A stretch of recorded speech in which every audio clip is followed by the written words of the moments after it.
Hello and welcome back to the channel. In today's video, we're going to be going over everything you need to know in order to care for a crested gecko.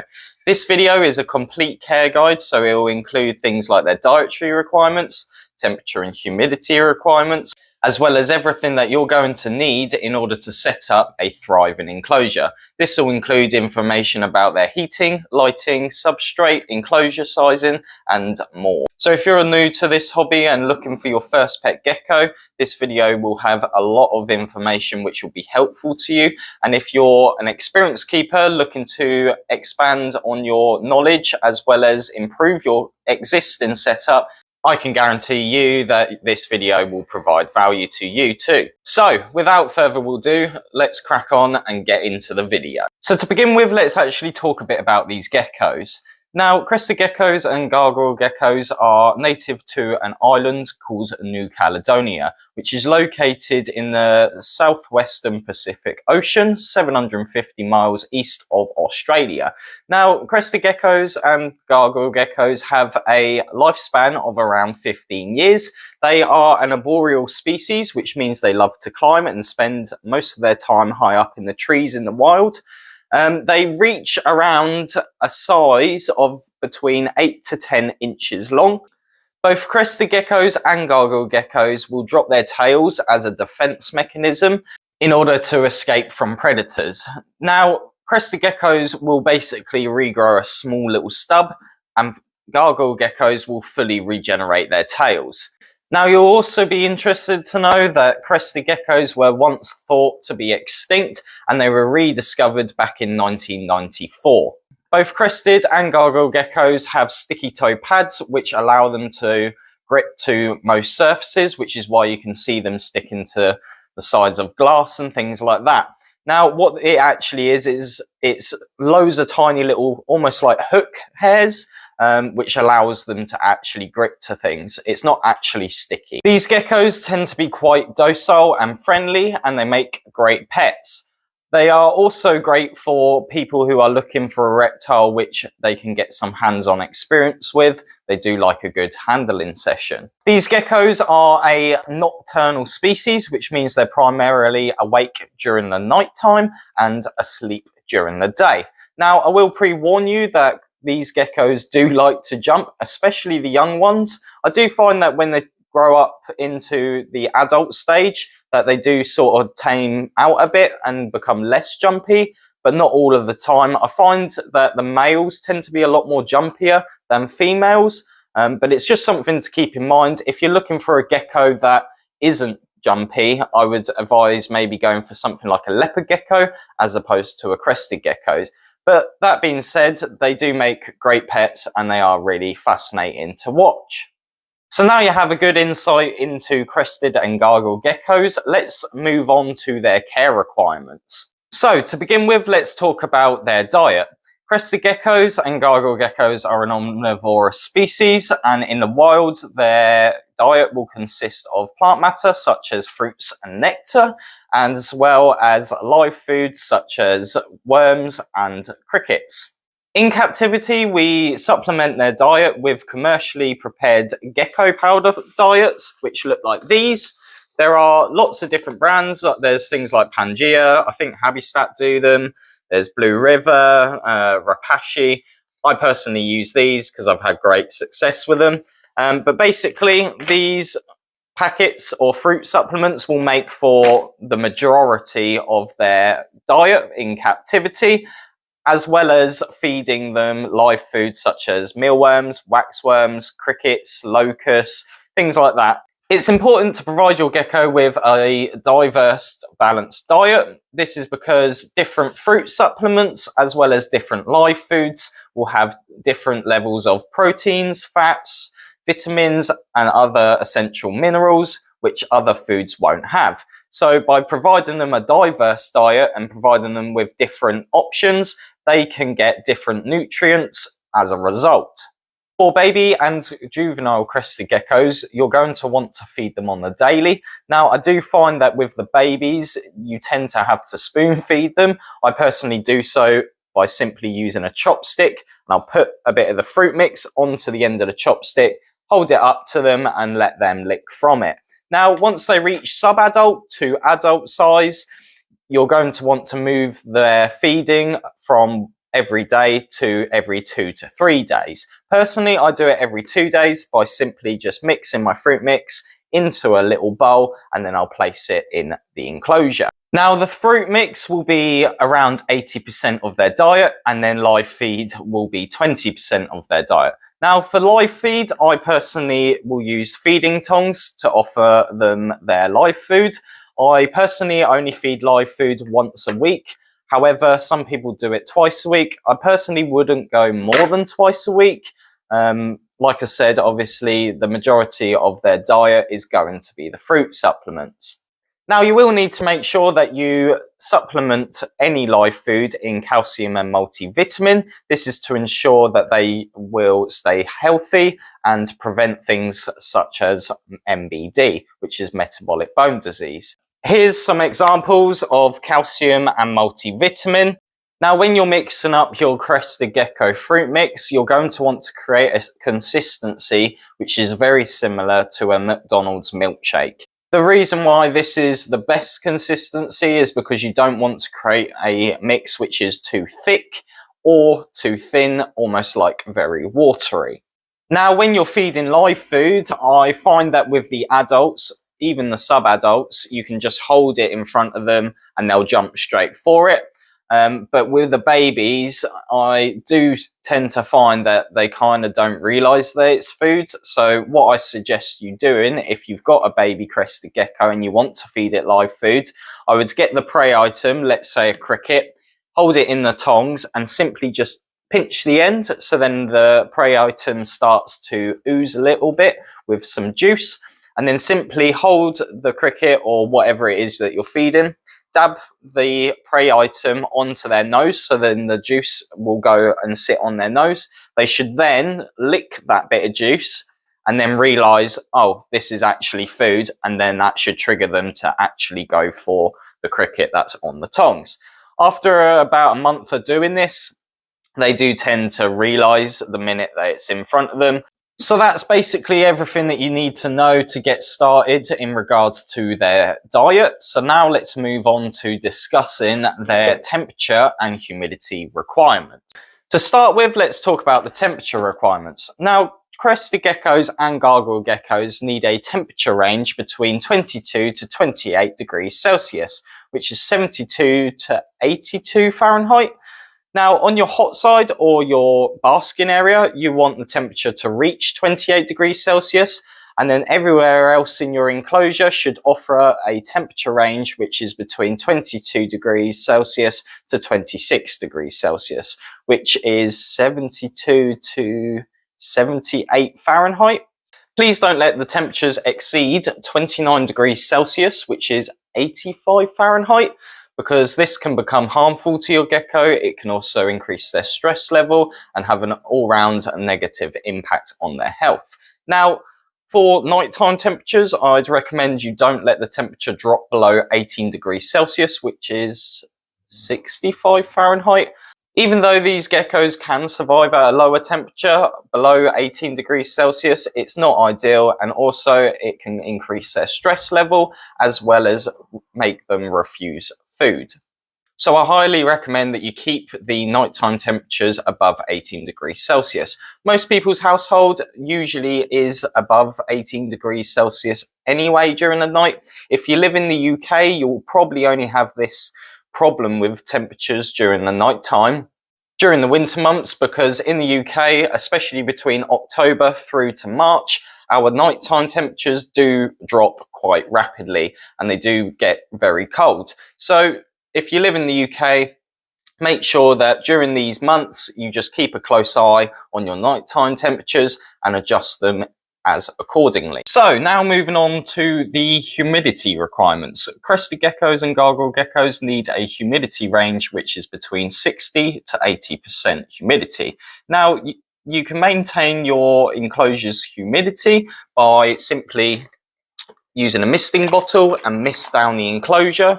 You're also going to want to make sure that you let the enclosure dry out before you mist the enclosure again. Usually when it's dried out, the humidity range will be 40 to 50%. And then when you mist it, it will boost right up to roughly about 80 to 90%, and it will come back down to between 60 and 80%. It's important to make sure that you let the enclosure dry out before you mist the enclosure again, because otherwise too much moisture can produce mold and mildew, which can result in your gecko becoming sick. So when you mist down your enclosure, it really doesn't need to be much. Don't try and drench the enclosure and don't make it too wet. You just want a gentle mist over all of the plants. And if you've got live plants, make sure that you mist the roots of the substrate, which will help with promoting plant growth. But if you're using a fake setup, honestly, all you need is just a quick spray down. It really doesn't need to be much. Now, I have noticed that if you have a bioactive enclosure with live plants, it does help retain the humidity for a lot longer than using a fake setup. Honestly, it just kind of comes down to personal preference, but like I said, it's just something that I've picked up on. Now, a lot of people will put a small water dish in their enclosure for their gecko. I personally would recommend that you do so. However, I have noticed that these geckos do tend to prefer drinking water from the leaves and side of the enclosure, which is another reason why I would highly recommend that you go bioactive, because obviously if they're drinking from the leaves and like the side of the enclosure, it just promotes that more natural behavior. So now let's move on to the enclosure sizing for crested and gargoyle geckos, shall we? So for a baby crested or gargoyle gecko, I'd recommend using a 30 by 30 by 45 enclosure. This is because it can be hard for them at a young age to find adequate food. So having them in a smaller environment will reduce their stress level and help them find the food a lot easier. Then once they've moved on to the juvenile stage, I'd recommend you upsizing the enclosure to a 45 by 45 by 45 centimeter terrarium. This will be ideal for the size of the gecko and will last them a good amount of time before you'll need to upsize again. So this is the size enclosure which I recommend for a juvenile crested or gargoyle gecko. So moving on to a sub-adult to adult crested and gargoyle gecko, the recommendation which I would give you would be a 45 by 45 by 60 centimeters high terrarium. This is the minimum I would offer them. However, if you want to go bigger, obviously that's going to be better, and obviously you can do so. But like I said, the 45 by 45 by 60 would be the minimum requirements for an adult crested gecko. So that's everything that you need to know for their enclosure sizing. Now let's move on to discussing their heating and lighting systems. So let's start with the lighting. If you've gone for a bioactive enclosure, the first thing that you're going to want to get is a Jungle Dawn LED bar. Now this is the 15-watt one. Personally, I'd recommend you go for this one because it actually fits directly on top of the 45 by 45 by 45 as well as the 45 by 45 by 60. Now the reason why you're going to want a Jungle Dawn LED bar for a bioactive enclosure is because it provides the perfect spectrum for plant growth as well as providing your gecko with a day and night cycle. Even if you haven't gone for a bioactive setup, I'd still highly recommend picking up one of these, just purely because they do give off quite a bit of light and it does really brighten up that enclosure. Now next of all, let's talk about UVB. Now I get a lot of mixed opinions about whether you should provide UVB for crested and gargoyle geckos. Now let me tell you why I personally would recommend that you do so.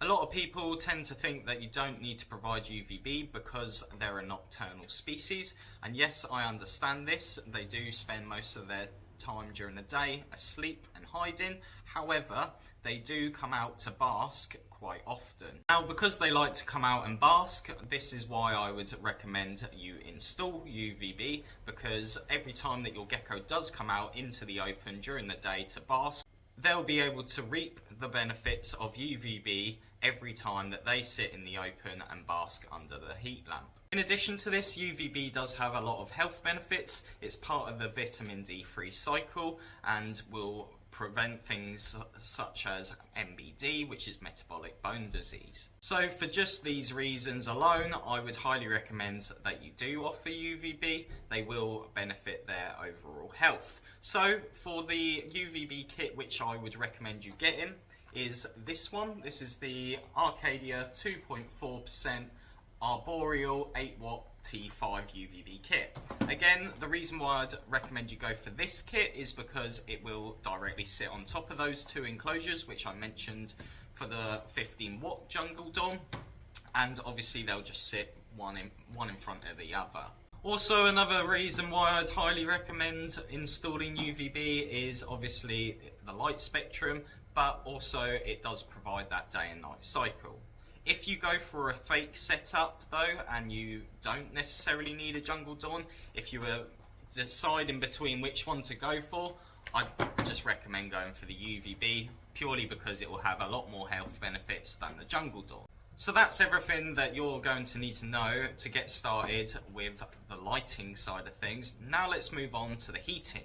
Now, during the summer months in the UK, you'll probably find that you probably won't need to provide much heat, or the heating that you are providing won't be at its full brightness. It might have dimmed down to match the temperature which you've set on the thermostat. Now, there are a few ways of heating up your enclosure. The first way would be getting yourself one of these heat mats and simply sticking it to the side of the enclosure. You can do on your left side or the right side, but you're going to also want to make sure that you get a mat stat in order to set the temperature and control that heating as accordingly. Now, I will say this isn't the best option. However, it does do the job. It does provide heat, and ultimately that's what you're trying to achieve. But what it doesn't do is it doesn't simulate the sun, which we'll talk about on option 2. But like I said, if you want something to get the job done, a heat mat will definitely do it. However, the best thing about the heat mat is during the winter months when it does get cold, if you stick one of these on the side of the enclosure and obviously run it on a heat mat stat, then you're going to be able to provide adequate nighttime heat for your gecko. So personally, I'd recommend this heating system as a nighttime heating source, because obviously it just doesn't simulate the sun and it also doesn't give off any light. Now, the second way of providing heat for your crested geckos, and in my opinion is the better way to do so, is by simply buying yourself one of these small ceramic lamp domes, which will sit directly on top of the enclosure. Then what you're going to need is a dimming thermostat for all of the bulbs which I'm just about to show you. Make sure it's a dimming thermostat. It doesn't have to be the high range one, because we're only going to be going up to the 28 degrees Celsius. But like I said, make sure that you get one of these, so then you can actually control the temperature and prevent the enclosure from constantly just heating up and then obviously getting too hot. So for the heat bulbs themselves, there are a couple of options which I'd recommend. The first ones would be the incandescent spotlight lamps, which look like this. This is the Arcadia ones. There's plenty of other brands on the market. Personally, I'd recommend a 50 or a 75 watt. Some people will go for the 100 watt, which is fine if you're controlling it on a thermostat. In my experience, I found that the 100 watts will still give off a bit too much heat, which is why I'd probably recommend just going for either a 50 or a 75 watt. Now, your second option for your basking bulb would be the halogen bulbs, which look like this. So there's a 35 watt or a 50 watt halogen bulb. Both work just as well as one another. Again, the wattage will kind of depend on your environment around the enclosure. Some people, again, will go for the 75 watt halogens. Again, I feel like this is a bit too much heat. I personally will use the 35 watts. Some people that have like single glazing windows in their house tend to go for like the 50 watts. But that gives you a good idea on what your wattage should be. It is kind of just down to trial and error. and see how it works within your home. Now, the main reason why I believe that this is the better option to the heat mat is because these bulbs offer what's called UVA. Now, UVA is part of the natural light spectrum, and obviously it's simulating the sun a lot more than a heat mat will. So because they provide UVA for your geckos, UVA is different to UVB, by the way. It's a different spectrum and it will work in conjunction with your UVB system. This is the main reason why I would highly recommend you go for the heat lamp rather than a heat mat. Like I said, you're going to want to make sure that you get a dimming thermostat for those bulbs which I've just showed you, just to make sure that your temperatures don't exceed the 28 degrees Celsius. Now, there is one other way which you can offer nighttime heat for your crested and gargle geckos as opposed to using the heat mat, and that is by running a small ceramic heater emitter bulb. Personally, I only ever use these for nighttime use. They don't give off any light, and they basically work the same as a heat mat. They're virtually a radiator. They do the job. They will keep the temperature above 18 degrees Celsius. Make sure that you only go for the 50-watt one because they do give off quite a bit of heat. Now, when you do go for one of these, if you decide this is the route you want to take for the nighttime heating, make sure that you buy a pulse thermostat, not a dimming thermostat for it, because the pulse stat is the one which you need for this to work correctly. So now you know everything that you need to know about the heating. Let's actually discuss how you're going to test your temperatures. Now, there are a few options which you can go for. Personally, I use this device, which is a Exoterra infrared thermometer. I use this because I can actually test everywhere within inside the enclosure as opposed to one specific spot for the options which I'm just about to show to you.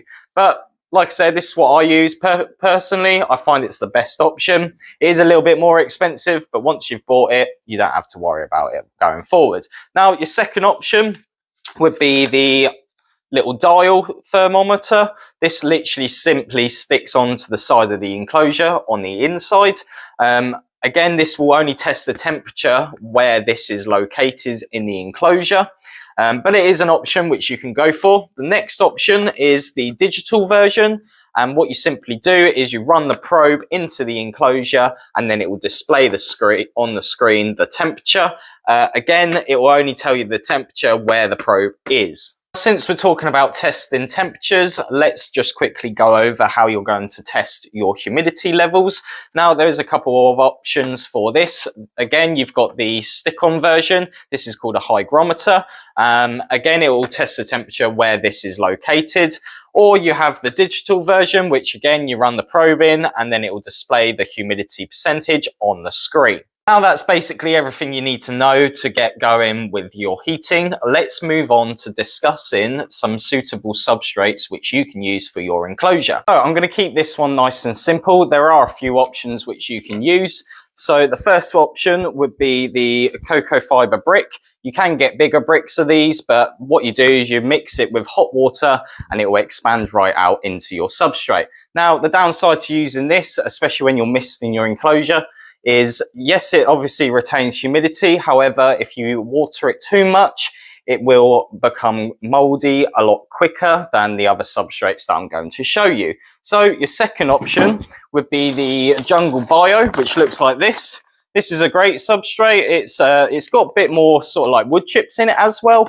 Like I said, this is an option which you can go for and it will look quite nice in your enclosure too.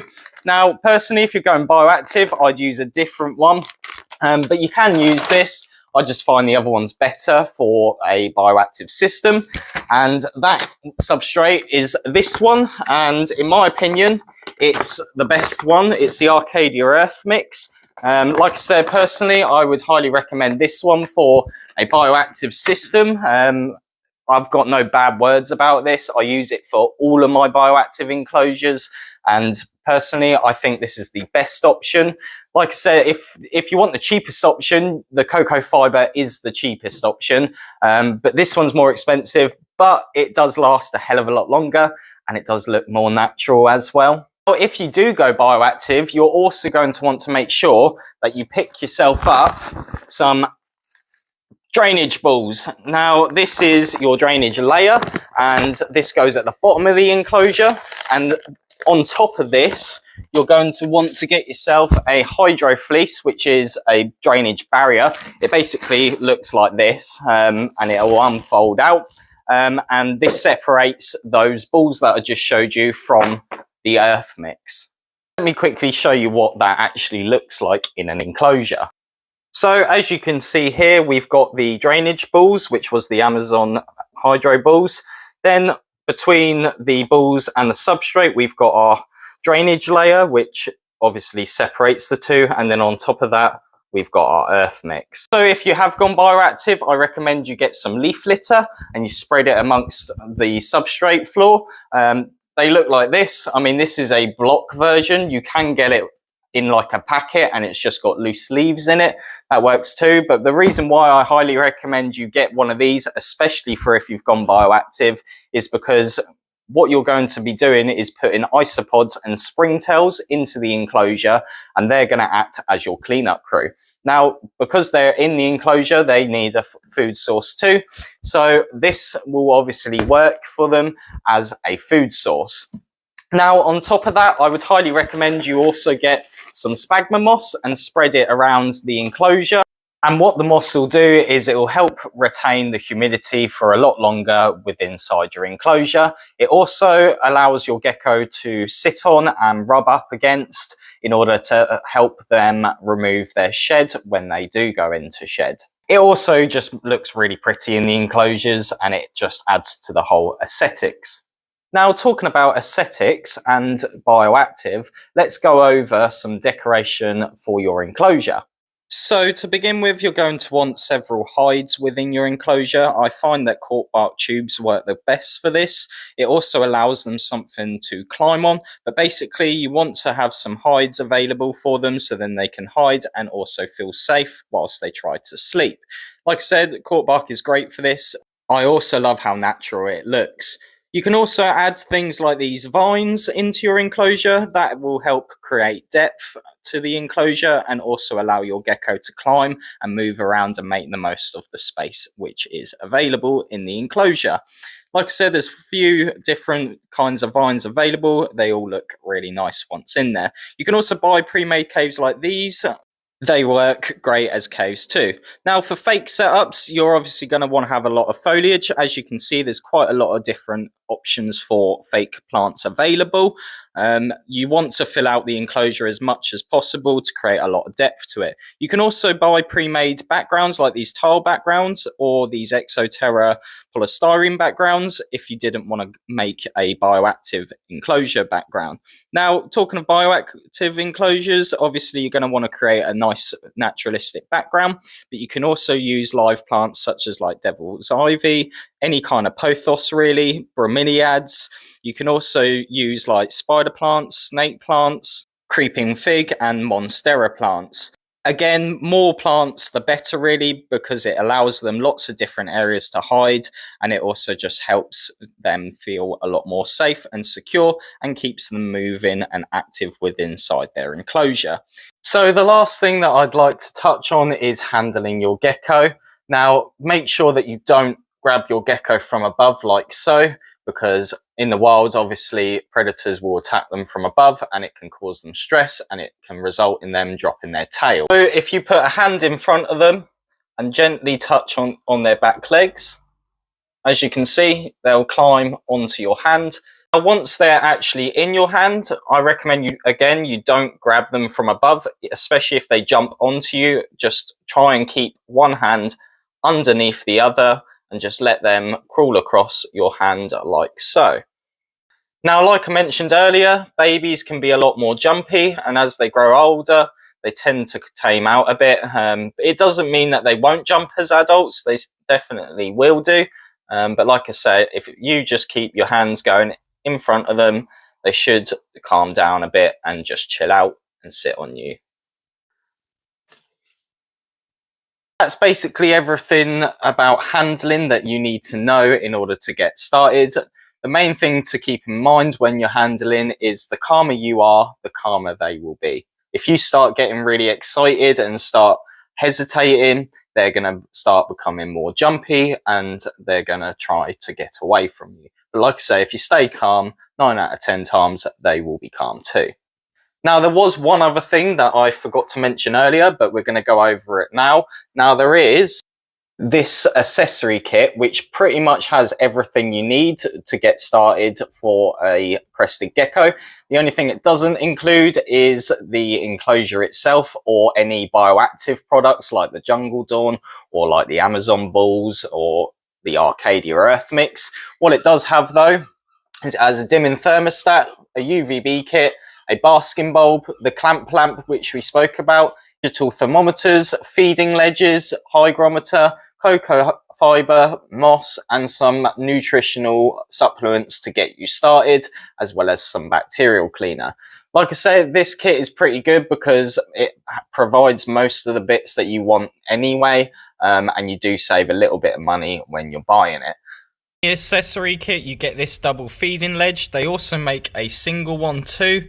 Like I say, you can put your food in there and your water. Like I say, obviously it doesn't have everything in it, but it's a good starting point, and I will make sure to leave links to all of the products which I have mentioned in this video in the description below. So make sure to check them out if you are interested in buying them. But yeah, that's basically everything that you need to know to get started with a Crested Gecko. So I'd like to thank you for taking the time out of your day to watch this video. I hope that you've learned something valuable from this video, and I hope that you enjoyed it. If you did enjoy this video, make sure to drop us a like and also consider subscribing. We've got lots of content lined up for the future of the channel. We've got some exciting bioactive enclosure builds coming up. We're also going to be breaking down all of the videos which we have done into tiny little sections and go over everything in a lot more detail individually. So keep your eyes open for all of that. But like I said, I really hope that you enjoyed this video, and thank you again for watching. If there's something which I didn't touch on within this video that you would like me to make a video on, please let me know in the comments below. And if there is just anything in general that you want me to do a video on, I'd love to know, and I'd love to be able to actually make videos on them. But yeah, thanks again for watching, and I shall see you in my next video. See ya!